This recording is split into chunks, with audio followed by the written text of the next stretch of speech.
Joto la kisiasa nchini Kenya linaendelea kuongezeka wakati baadhi ya wanasiasa na wananchi wanajitokeza kudai mabadiliko katika hali ya maisha na siasa za taifa.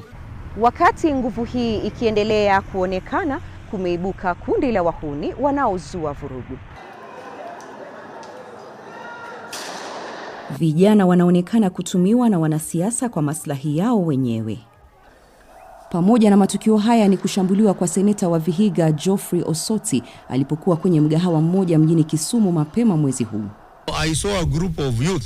Niliona kundi la vijana, nadhani walikuwa takriban 15 hadi 20 wakija ndani, na mmoja wao yule aliyekuwa akinipiga teke, kwa kweli alikuwa akijaribu kutoa bunduki ili anipige risasi.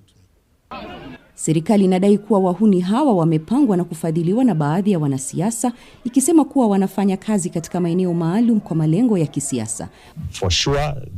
Kwa hakika kuna hatua zinazochukuliwa na bila shaka ningependa kumtakia kila laheri. Lakini hoja kuu ni kwamba mtu yeyote au kiongozi yeyote anayetumia wahuni kwa madhumuni ya uhalifu lazima awajibishwe. Lakini wanasiasa hao wanakanusha vikali madai hayo. Wanasema serikali inatumia nguvu za dola kuwanyamazisha, wakidai kuwa kuna hofu dhidi ya ongezeko la ushawishi wa vijana katika siasa. Ya kwamba hii nchi imekuwa a country of goonism. Tumeona maneno ambaye ni aibu. Na mimi nilikuwa nimemwambia William Ruto tukiwa serikalini. Alitaka kupea hiyo kijana anaitwa Murkomen kazi ya interior. Nikamwambia hapana. Hii kijana hako na utoto mingi. Bado komaa. Hiyo kiti ya interior nataka mzee amekomaa. Hii inaibua maswali ya msingi. Je, serikali ina hofu na nguvu ya vijana inayolenga kubadilisha siasa za Kenya? Au ni wanasiasa wanaotumia mbinu chafu kulinda maslahi yao binafsi? Lakini wachambuzi wa siasa wanasema kuwa hali hii ni mchanganyiko wa mambo mengi. Na goons vile tunavyoelewa na tunavyojua, watu wenye wana nguvu saizi nyingi sana ambayo huenda haitumiki vizuri ni vijana.